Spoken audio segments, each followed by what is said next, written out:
And many women feel completely used for sex and can't attain the commitment they seek. But again, like, look at this being this is being attributed to modern dating scene.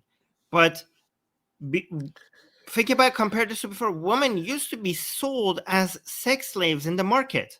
Okay, so I don't know how bad the modern dating scene is for women to feel like they're being used. But hang on. But let me be devil's advocate, though. But let's just ignore the sex slavery part. But let's just go with normal marriages. No, even normal marriage. Okay, no, I was going to get to that. Even normal marriages used to be like just a version of being sold in the sex, in the, you know, as a sex slave. You know, just a little bit. You know, marriage used to just be a higher level of selling you as a sex slave, like a more prestigious sex slave. But it depends on, but if women don't see it like that, or maybe you could say that, well, that's what the in-house misogyny, or as modern feminists would like to tell us. But if they women did see it. Like, women did see it as them being tools, whether it's family alliances, political alliances, then why do we contracts? This was not about, like, for most of history. Let me finish the sentence. For most of history, it wasn't women weren't like, I choose that man as my husband. Thank you very much. These decisions were made for them. So women, I mean, I'm not saying women shouldn't be complaining about how things are. Everybody has the right to complain because that's how things get better, right? But I don't think this should be blamed on modernity, because women right now have it better, just like men have it right now better than they ever had it in history. Women right now also have it better than they ever had it in history. So this is not a modernity. I agree with that. But you could also see, that's going with the assumption that every woman is unhappy with her husband. But people do become accustomed to the rituals. That's not my point. My point is that it wasn't their choice. Their choice was not relevant. Yeah, but now it's all their choice. Yeah, and I agree. And this is why I say freedom comes with a cost. So yeah, that is that's the price you have to pay. You think people were happier with that choices? Is that what you're saying? Huh? You're saying women were happier when they had less choices? No, I'm not saying that. No, I'm not saying that. I'm saying they settle. No, I'm agreeing that they could probably settle for less, and they would think that this is the only way and this is the best way to go forward. Because there is also a tendency for women to say that, okay, I want a stable household. I could be wrong, and some feminists might disagree. But there is a more tendency of men to just sleep around, despite of having a wife, whereas women may not want to. The default position might not be that. But anyway, besides that point, what I'm saying, that freedom has a price. And for example, if a woman wants to have a choice, like, okay, I want this guy, then she runs and she's gonna make that decision for herself without leaving her dad or brother to make that decision for her. Then if she's gonna make that decision for herself, she does run the risk of that guy, just having a casual relationship with her and then running away and not staying with her. So that's the price you do have to pay. Whereas in a strong family system, okay, father has made the decision, and on the other side, yes, mother has made the decision for the groom's father and mother have made a decision as well. So now, because the families are involved, there are a bit more pressure on the couple to stay together. Otherwise, you're gonna involve her family, but his family. That's not ideal, though. I'm not saying that's ideal. I'm saying that does. I'm a massive fan of divorce, and this is what I'm saying. I'm happy with this side. I would say, okay, so yeah, the odds are that the guy may just have sex with you and might leave you. This is a possibility, but that's the price you have to pay. Otherwise, the alternative we have is a Taliban-esque kind of society where your parents are going to make a decision for you, and that's it. You may not be happy. It's just like, and you only get one chance at it, most likely. One or two chances at best. If you get divorced and remarry again, so your parents have made the decision for you, and you may not enjoy that. Yeah, I get it.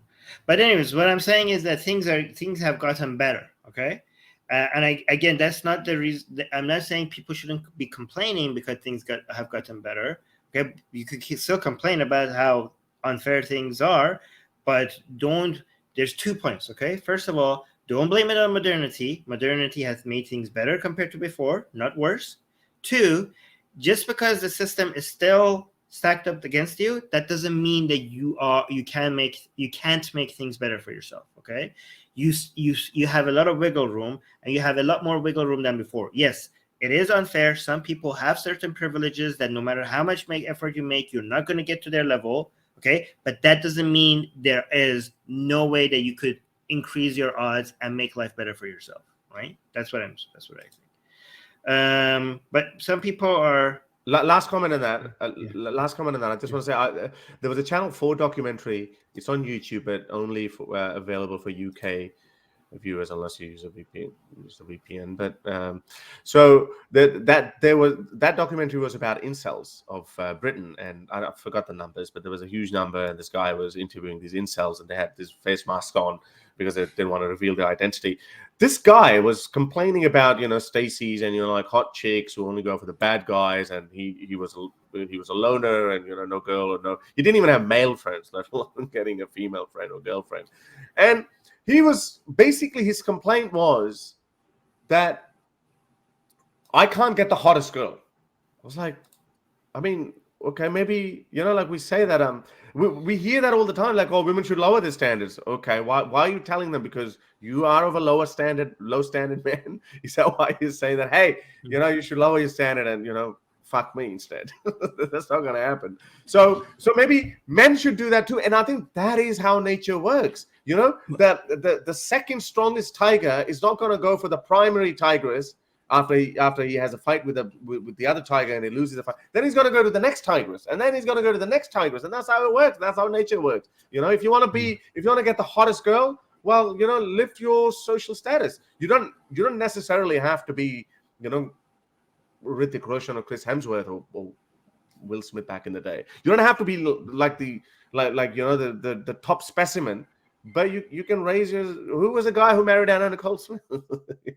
He was a billionaire. So Darko is saying this is such a complicated topic, and people seem to overgeneralize the issues based on their own experiences. Well, here's the thing: overgeneralization is exactly why some people think that they can't do anything, right? So what the red pill community will tell you is like women are like this, okay, and whatever you say. Women are like or men are like, that is going to be wrong, okay? Because women are very different from each other. Men are very different from each other, right? And because women are very different from each other, the advice that there's something you can do, okay, that advice is not a generalized point. Like it's accurate because there's variety in women and there's variety in men.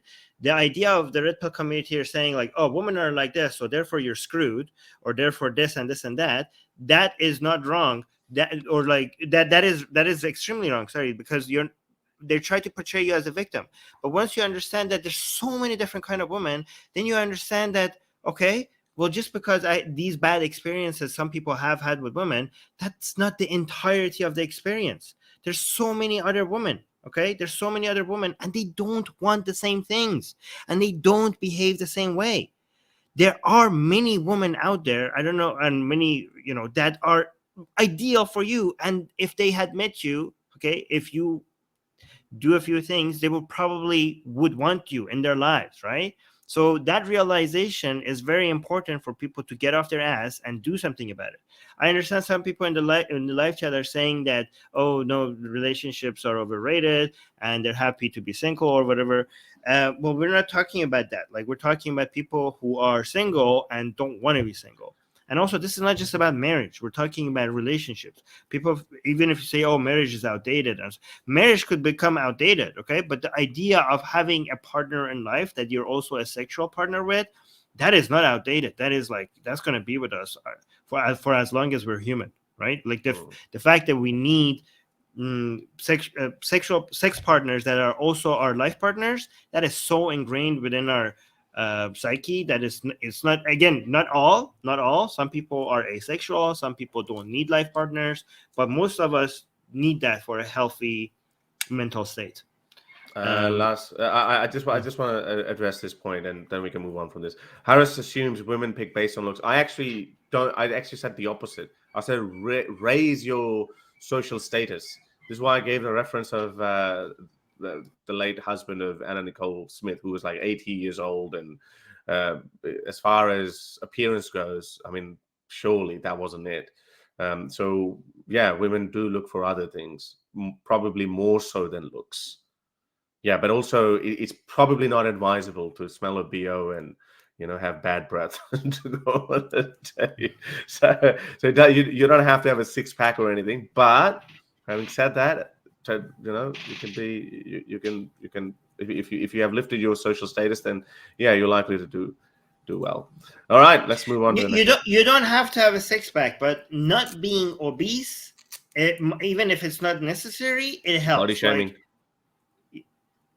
Well, I mean, if you're not doing anything about it, then yeah. Okay. So here's the thing. Okay. Somebody who is obese, okay, but is making an effort, there's no shame in that. Like, I would rather see somebody obese. If somebody obese is in the gym, okay, I would clap for that person, because they might be obese, but like they're